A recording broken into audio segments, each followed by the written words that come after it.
किसी भी प्रकार का अहंकार जो मानव के अंदर आता है, भगवान अहंकार को बर्दाश्त नहीं करते। चाहे रूप का अहंकार हो, चाहे अपने धन का अहंकार हो, चाहे परिवार का अहंकार हो, चाहे धन का अहंकार हो या अपने ज्ञान का अहंकार हो, किसी भी प्रकार का अहंकार यदि मानव में आया या किसी में भी आया, तो जिस प्रकार से चींटा को आप देखते हैं, गांव में कहते हैं चींटा के पंख जमा, तो इसका मतलब ये अब जाने वाला है। चींटा के पंख जमा तो समझो वो जाने वाला है। इसी प्रकार से यदि किसी में अहंकार आया तो समझ लीजिए अब उसका अंतिम है। अहंकार भगवान किसी भी प्रकार का अहंकार है, अहंकार को भगवान बर्दाश्त नहीं कर सकते। रामचरितमानस में आप लोगों ने पढ़ा होगा, नारद जी को थोड़ा सा यही अहंकार मन में आया कि मैंने कामदेव को जीता। नारद जी कोई साधारण व्यक्ति नहीं है। नारद जी ब्रह्मा जी के मानस पुत्र हैं और उनकी गति ये है कि जब चाहे वैकुंठ में जाकर के भगवान नारायण का दर्शन कर सके, जब वो चाहे अपने पिता ब्रह्मा के यहाँ पहुँच जाए, जब चाहे तो भगवान शिव के पास जाकर के दर्शन करे। वो ऐसे समर्थवान। नारद जी के हृदय में थोड़ा सा अहंकार आया और उनकी कैसी दशा हुई आप लोगों ने रामचरितमानस में पढ़ा होगा। तो भगवान कल इंद्र को एक अहंकार था कि हम बरसात करते हैं जिससे संपूर्ण सृष्टि का पालन पोषण होता है। यदि हम बरसात न करें तो सृष्टि में जितने लोग हैं वो अन्न के बिना मर जाएंगे। क्योंकि जब मैं वृष्टि करता हूँ, बरसात होने से अन्न पैदा होता है और वो अन्न से मानव जीवित रहता है। तो उस अहंकार को भगवान ने इंद्र के अहंकार को समाप्त किया। ब्रह्मा जी को ये अहंकार था कि मैं सृष्टि का रचयिता हूँ, मैं सृष्टि करता हूँ। तो ब्रह्मा जी के अहंकार को भगवान समाप्त किए। उसी क्रम में सुखदेव जी महाराज वर्णन करते हैं कि राजन उसे वृंदावन के से कुछ दूर एक गांव में याज्ञिक ब्राह्मण रहा करते थे। और वो याज्ञिक ब्राह्मण ऐसे थे कि जिनके स्वयं वो यज्ञशाला में बैठ करके सुबह से शाम तक अग्नि कुंड में अग्नि जला करके केवल स्वाहा स्वाहा आहुति ही दिया करते थे। उनके आजा बाजा परपाजा कई पीढ़ियों से परंपरा चली आई थी। वो यज्ञ क्यों करते थे? भगवान को प्राप्त करने के लिए। लेकिन उन ब्राह्मणों में ये अहंकार था कि मैं ब्राह्मण हूँ, मैं याज्ञिक ब्राह्मण हूँ और हम यज्ञ करता है, हमको ज्ञान है। उनको अपने ज्ञान का, अपने ब्राह्मणत्व का अहंकार था। एक दिन ग्वाल वालों के साथ में भगवान कृष्ण गौचारण करते हुए और वृंदावन से काफी दूर निकल गए और उसे गांव के समीप में पहुंचे जहां पर वो ब्राह्मण रहा करते थे। दोपहर का समय हुआ। भगवान कृष्ण ने ग्वाल वालों से कहा कि अब भोजन का समय हो गया है, हम तो आज भोजन लाए नहीं। हम यही सोचे थे कि दोपहर में आकर के घर पर भोजन करेंगे, लेकिन घर से तो काफी दूर आ गए। तो ग्वाल वालों ने कहा कि कन्हैया, आज हम भी यही सोचे थे कि आज गौचारण हम लोग नजदीक में करेंगे और दोपहर में आकर के घर पर भोजन करेंगे, हम लोग भी नहीं लाए। ग्वाल छोटे छोटे ग्वाल वाल हैं, ग्वाल वालों को भूख लगी क्योंकि उस समय भगवान की उम्र 9 वर्ष की थी और 9 वर्ष के कन्हैया तो उनकी जो संगी साथी थी वो भी बेचारे 9, 10, 11 ऐसे रहे होंगे सब। ग्वाल वालों ने कहा कन्हैया भूख बहुत तेज से लगी है। भगवान कृष्ण ने कहा कि भोजन तो कोई लाया नहीं, यहाँ से यदि गऊ को वापस लेकर के चलते हैं तब भी शाम हो जाएगी, काफी दूर चले आए हैं। एक काम करो, यहीं से कुछ दूर याज्ञिक ब्राह्मण रहते हैं, आप लोग जा करके उनसे निवेदन करें, वो आप लोगों की भोजन की व्यवस्था कर देंगे। वो ग्वाल बाल आकर के वो यज्ञशाला में बैठे याज्ञिक ब्राह्मण यज्ञ भगवान को स्वाहा आहुति प्रदान कर रहे थे, स्वाहा कर रहे थे। और ग्वाल बाल आकर के निवेदन करते हैं कि हम वृंदावन से आए हैं और हमारे साथ में कन्हैया भी है और गौचारण करते हुए हम लोग दूर आ गए हैं और भोजन आज साथ में लाए नहीं थे, इसलिए हे ब्राह्मण देवता आप हमारे भोजन की व्यवस्था करें। तो याज्ञ ब्राह्मण मंत्र बोल करके स्वाहा ही करते रह गए, उन ग्वाल वालों के बात पर ध्यान न दिए। और बेचारे छोटे छोटे ग्वाल वालों वापस लौट करके आए और कन्हैया से निवेदन करने लगे, कन्हैया हम गए तो और उन ब्राह्मणों से निवेदन भी किए, लेकिन वो मंत्र बोल बोल करके केवल स्वाहा ही करते रह गए, हमारी तरफ उन लोगों ने ध्यान ही नहीं दिया। हे भूमि देवा शृणुत कृष्णस्य आदेशकारिणः प्राप्तांजलित भद्रमो गोपालेनो राम चावदितान। ग्वाल वालों ने कहा कि ऐसा हमने ब्राह्मणों से निवेदन भी किया, लेकिन ब्राह्मणों ने हमारे तरफ ध्यान न दिया। कन्हैया ने कहा कि तुम लोग गलत जगह पहुंच गए। उन ब्राह्मणों को अपने ज्ञान का, अपने ब्राह्मणत्व का अहंकार है, तो उनकी पत्नियों के पास में गए होते तो तुमको भोजन की व्यवस्था मिल जाती। ग्वाल वालों ने कहा कन्हैया हमको कहीं नहीं जाना। कन्हैया ने कहा नहीं जाओ,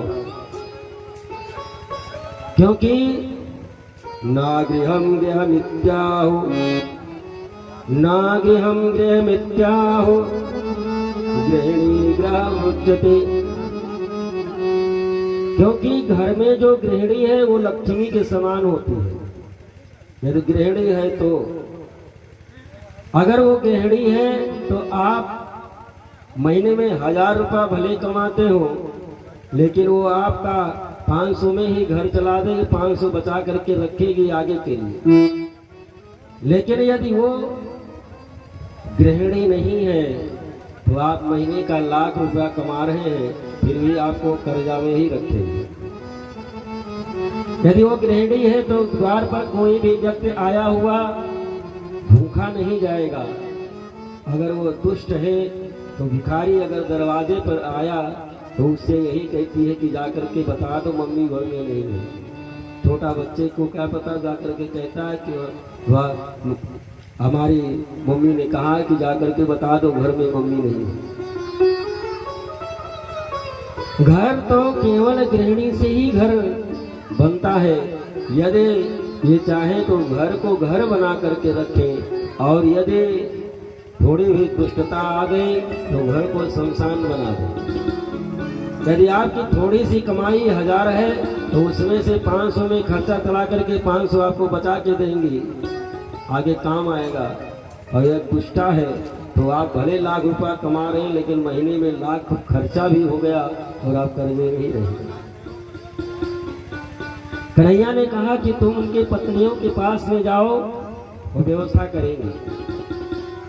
बाल बाल बेचारे आए और उन ब्राह्मण की पत्नियों से निवेदन किए कि हम लोग वृंदावन के ग्वाल बाल हैं, हमारे साथ में कन्हैया भी आए हैं, आप हमारे भोजन की व्यवस्था करें, दोपहर का समय हो गया है, भूख लगी है। और कन्हैया का नाम सुन करके वो ब्राह्मण पत्नियां बहुत प्रसन्न हुई, तुरंत अपने हाथों से बढ़िया सुंदर भोजन प्रसाद बनाई और तो कहीं कि मैं स्वयं चल करके कन्हैया को अपने हाथों से खिलाऊंगी। तो ब्राह्मण पत्नियां बढ़िया सुंदर भोजन बना करके ग्वाल वालों को भोजन कराती हैं, बढ़िया सुंदर थाली में सजा करके जा करके कन्हैया को भी भोजन कराती हैं।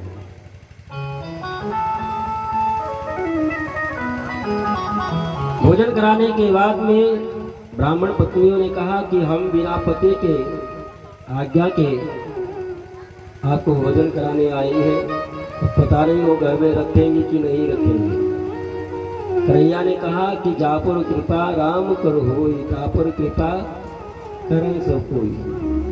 आप हमको भोजन कराने आए थे, अब आपके पति जितना स्नेह प्रेम पहले करते थे उससे 10 गुना अधिक प्रेम करेंगे, तुम जाओ। तो ब्राह्मण की पत्नियां जब वापस लौट करके आए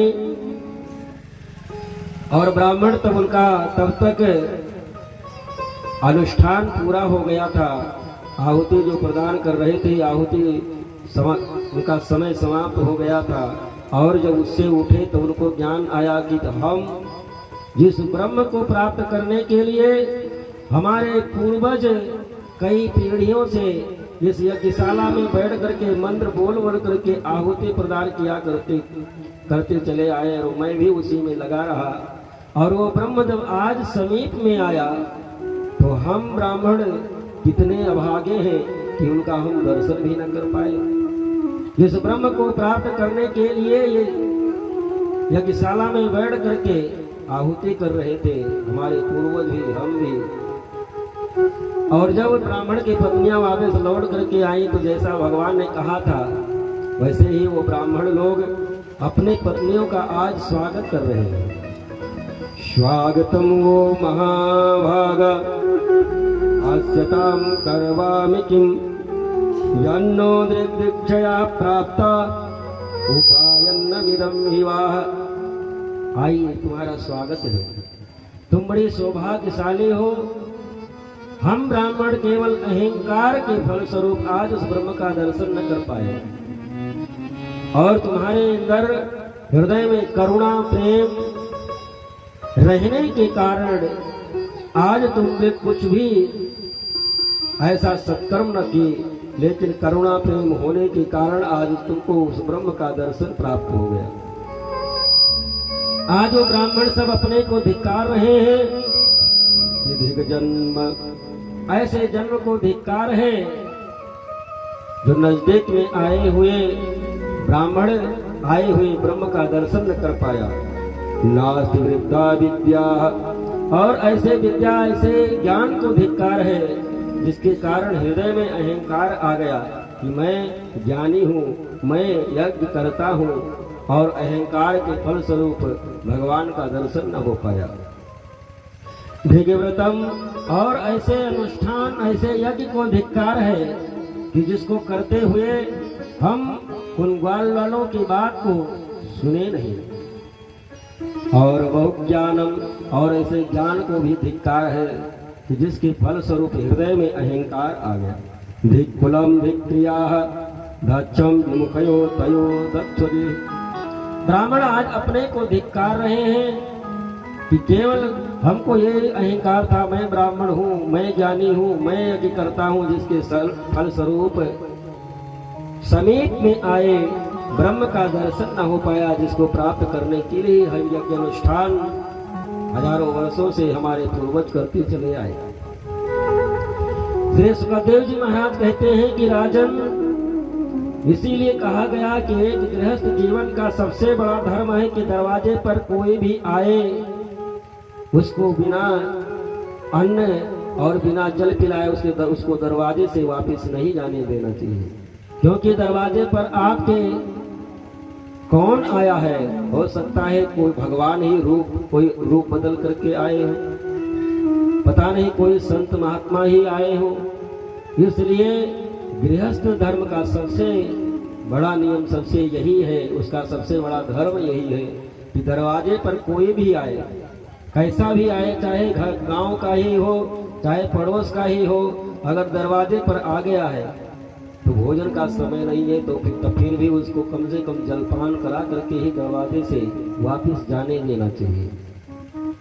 पता नहीं कौन रूप में कौन आया हो दरवाजे पर, अगर भूखा प्यासा दरवाजे से लौट जाएगा तो बहुत बड़ा पाप लगेगा। श्री सुखदेव जी महाराज कहते हैं कि इन ब्राह्मणों को याज्ञिक ब्राह्मणों को केवल अहंकार के कारण इनको भगवान आए तो समीप में, लेकिन इनको दर्शन प्राप्त न हो पाया। आगे श्री सुखदेव जी महाराज वर्णन करते हैं कि राजन, एक दिन शरद पूर्णिमा की रात्रि है भगवान कृष्ण के मन में अभी लालसा जागृत हुई कि ये गोपियां ये स्नेह प्रेम इतना करती हैं कि सब कुछ परित्याग कर चुकी हैं, तो रास के माध्यम से इनको अपना लिया गया। शरद पूर्णिमा की रात्रि है और भगवान कृष्ण यमुना जी के किनारे पहुंचे और बढ़िया पूर्णिमा की रात्रि है, शरद पूर्णिमा की रात्रि है। बढ़िया सुंदर सुंदर मल्लिका के पुष्प खिले हुए हैं, चंद्रमा बढ़िया सुंदर अपना प्रकाश पृथ्वी पर फैला रहा है। भगवान पिता रात्रि शरदोत्फुल्ल मल्लिका विचरन्तो मनश्चक्रे योग माया मुपाश्रिता। शरद पूर्णिमा की रात्रि है और चंद्रमा प्रफुल्लित होकर के बढ़िया सुंदर प्रकाश फैला रहा है। मल्लिका के श्वेत रंग के सफेद बढ़िया सुंदर पुष्प खिले हुए हैं। बड़ा सुंदर समय है, मंद सुगंध बढ़िया सुंदर वायु प्रवाहित हो रही है और भगवान आज अपने बंसी को अपने अधर पर रखे और बंसी का वादन प्रारंभ कर दिए। निशम्य गीतम नदनं गवर्धनम, निशम्य गीतम नदनं गवर्धनम, मृगस्त्रिया कृष्ण गीत मानस। भगवान वंशी का वादन करते हैं, बजाने वाले भगवान एक है और सुनने वालों की संख्या लाखों में है, लेकिन सबको यही लगता है कि कन्हैया हमें को बुला रहे हैं। वृंदावन गोकुल की जितनी भी गोपियां हैं सबको यही लगा कि कन्हैया हमें को बुला रहे हैं। निशम्य गीतम नदनं गवर्धनम, ब्रजस्त्रिया कृष्ण गृहीत मानसः। सबके मन को हरण करने वाले वंशी का वादन सुन करके सभी गोपियां भगवान से मिलने के लिए चल पड़ी। जो जिस अवस्था में थी उसी अवस्था में भगवान से मिलने के लिए चल पड़ी। कोई गोपी गौ धोने के लिए गए थे और वंश की धुनी सुनी और वहीं पर दूध की बाल्टी रखी और कन्हैया से मिलने चल पड़ी। कोई गोपी भोजन बना रही थी और बंसी की धुन सुनी और वो गोपी भगवान से मिलकर मिलने के लिए चल पड़ी। कोई गोपी भोजन बना रही थी, भगवान के बंसी की धुन सुनी और वो अपने आप को ही भूल गए कि हमको क्या करना चाहिए। दाल में दूध, अंगार में चावल और साग बघारत गोबर डालो। इतने वो पागल हो गए, उसको ध्यान ही नहीं रहा क्या करना चाहिए क्या नहीं करना चाहिए। दाल में दूध, दाल चढ़ाई थी और दूध गर्म करने के लिए आए और कढ़ाई या अन्य बर्तन में दूध न रख करके उसी दाल में ही दूध सब डाल दी। दाल में दूध, अंगार में चावल और चावल बटोली में डालना चाहिए और वो आग में ही चावल डाल दी। साग बघारत गोबर डारो और खीर में नून मिलाए गई और पानी मांगते पात्र दे मारो।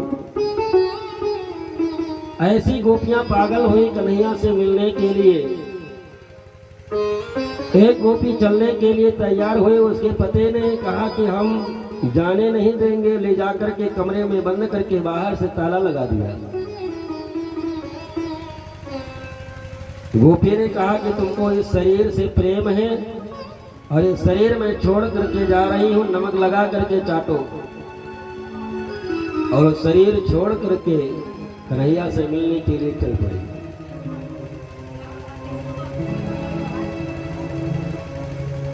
भगवान ने बंसी बजाई, सब गोपियां मिलने के लिए कन्हैया से आ गई।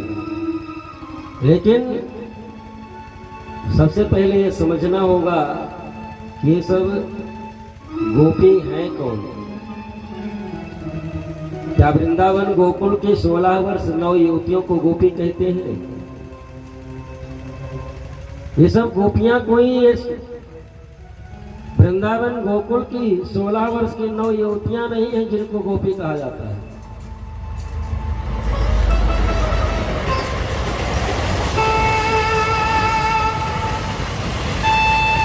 गोपी एक भाव होता है। 16 वर्ष की 9 युवतियों को गोपी नहीं कहते। गोपी एक भाव होता है, और ये गोपी भाव तब हृदय में आता है जब भगवान पूर्ण रूप से जिस जीव को अपनाना चाहते हैं उसके हृदय में गोपी का भाव आता है। गोपी एक भाव है, वो भाव हम आप में भी आ जाए तो हम आप भी गोपी हैं। यदि भगवान कृपा कर दे, पूर्ण रूप से अपना ले, तो हम आप ही गोपी हैं। लेकिन भगवान ऐसी कृपा तभी करते हैं जब जीव को पूर्ण रूप से अपनाना चाहते हैं, तब गोपी भाव हृदय में आता है। 16 वर्ष की 9 युवतियों से अर्थ मत लगा लेना कि वृंदावन की 16 वर्ष की 9 युवतियां गई भगवान से मिलने के लिए। और ये वृंदावन गोकुल में जो गोपियां हैं, ये गोपियां हैं कौन? गोपी कहते किसको है? गोविंद्रे कृष्ण रस पीवत इति गोपी। जो अपने 10 इंद्रियों के द्वारा कृष्ण रस का पान करे उसको गोपी कहते हैं। ये गोपी भाव कोई साधारण भाव नहीं होता है। जो 10 इंद्रियों के द्वारा केवल कृष्ण रस का ही पान करे, संसार को पूर्ण रूप से जो भूल जाए, आंखों से कृष्ण का ही दर्शन करना, 24 घंटा निरंतर मुख से कृष्ण नाम का ही उच्चारण निकलना, दूसरा शब्द न निकलना, हाथ कृष्ण के लिए ही हमेशा कृष्ण के लिए ही, भगवान के लिए ही कार्य करे, पैर हमेशा कृष्ण के लिए ही चले, अपनी जो 10 इंद्रियाएं हैं वो केवल कृष्ण के लिए ही जब कार्य करे तो उसको गोपी भाव कहते हैं। गोविंद्रिय कृष्ण रसा पीवति इति गोपी। ये गोपी हैं कौन? अपने वेद में 4, अपने सनातन धर्म में 4 वेद हैं। चारों वेद मिला करके 1 लाख मंत्र हैं। उसमें से 4000 ज्ञान कांड, 80,000 कर्म कांड के और 16,000 मंत्र उपासना कांड के। और ये जब वेद की ऋचाएं ब्रह्म का गान करते करते थक गई, ब्रह्म को प्राप्त न कर पाई, तो वेद की ऋचाएं को जब ये पता चला कि ब्रह्म इस वृंदावन में अवतरित हो चुका है, तो ये 1 लाख ये जो वेद की ऋचाएं हैं ये सब गोपी बनकर के ब्रह्म को प्राप्त करने के लिए आ गए।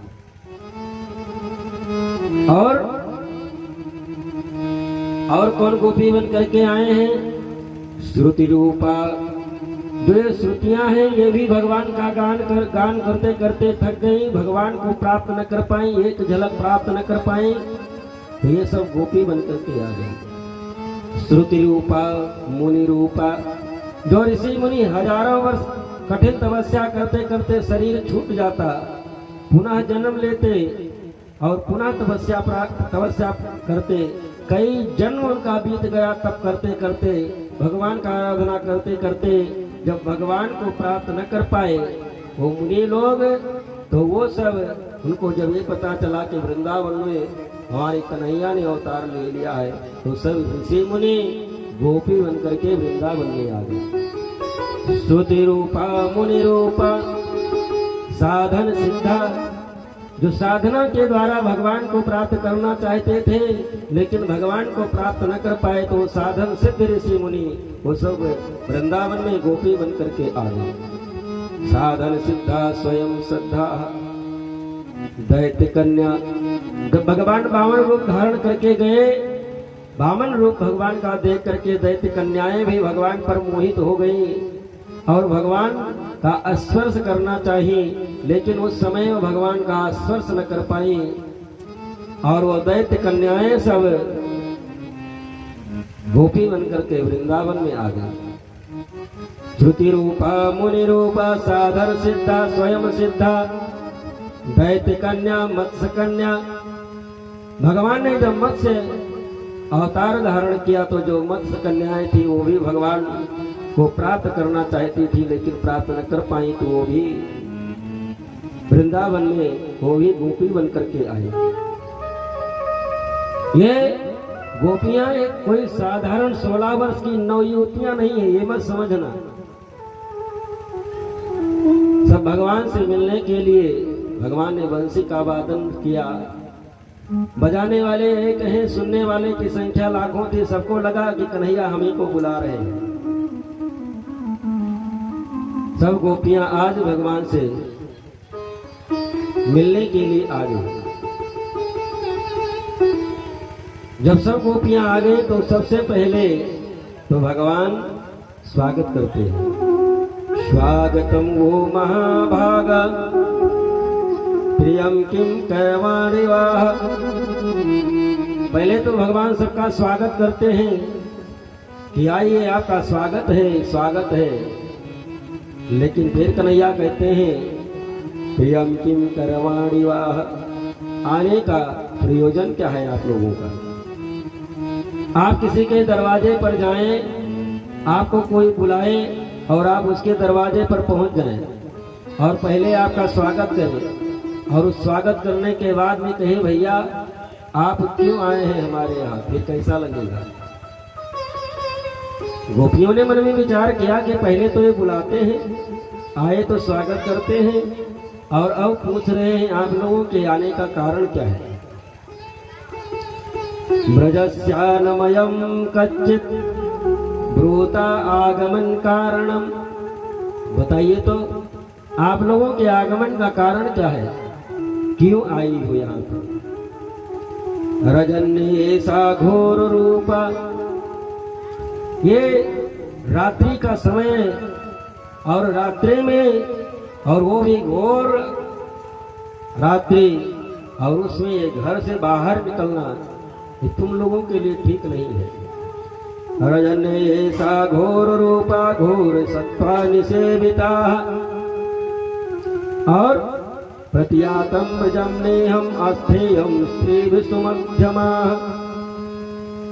स्त्रियों के लिए रात्रि में अकेले निकलना उचित नहीं है और वैसे भी स्त्रियों को अकेले कभी चाहे दिन हो या रात हो अकेले निकलना भी नहीं चाहिए।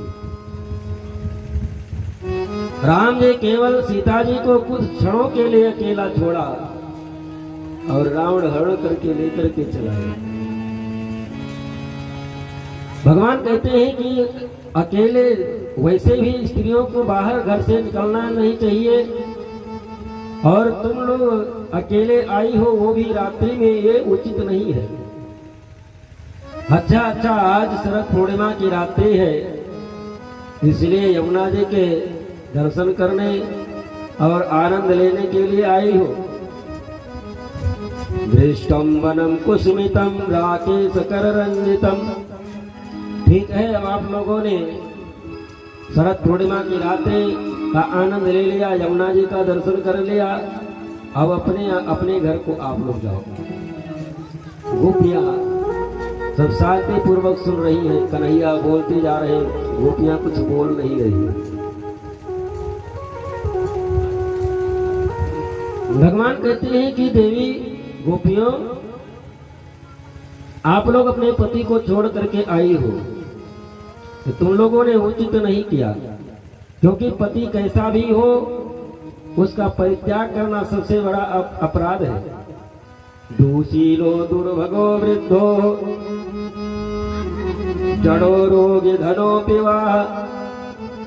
पति कैसा भी हो, यदि मान लीजिए वो दरिद्र हो गया हो और दुर्भाग्यवश उसकी धन संपत्ति सब कुछ नष्ट हो गई हो, रोग के कारण वो वृद्ध हो गया हो, रोग के कारण उसकी मंद बुद्धि हो गई हो, जड़ बुद्धि हो गई हो, रोगी हो गया हो और उसकी धन संपत्ति समाप्त हो गई हो, ऐसे भी पति का परित्याग करना ये बहुत बड़ा अपराध है। तुम लोग अपने पति के बिना आज्ञा के आई हो रात्रि में, तुम लोगों को तो नरक जाना पड़ेगा। भगवान गोपियों को समझा रहे हैं, उपदेश दे रहे हैं कि एक पत्नी के लिए उसका पति ही सर्वस्व होता है। एक पत्नी के लिए उसका पति ही सर्वस्व होता है। भर्ता देव, यदि पति है तो उसको किसी देवता की पूजा करने की आवश्यकता नहीं है, क्योंकि उसके पति के चरणों में ही सभी देव समाहित रहते हैं। भर्ता देव, यदि उसको कोई व्रत अनुष्ठान पूजा पाठ करने की आवश्यकता नहीं है, यदि वो अपने पति के चरणों की सेवा करती है तो। भर्ता देव गुरुर भर्ता, और पति जब तक जीवित है उसको गुरु करने की आवश्यकता नहीं है, अपने पति को ही गुरु मान करके उसके चरणों की सेवा करे। भर्ता देव गुरुर भर्ता, और धर्म तीर्थ, जब तक पति है तब तक उसको कहीं तीर्थ यात्रा करने की जरूरत नहीं है। अपने पति के चरणों की सेवा करते हुए सभी तीर्थों का फल अपने पति के चरणों की सेवा करके वो प्राप्त कर सकती है। और व्रता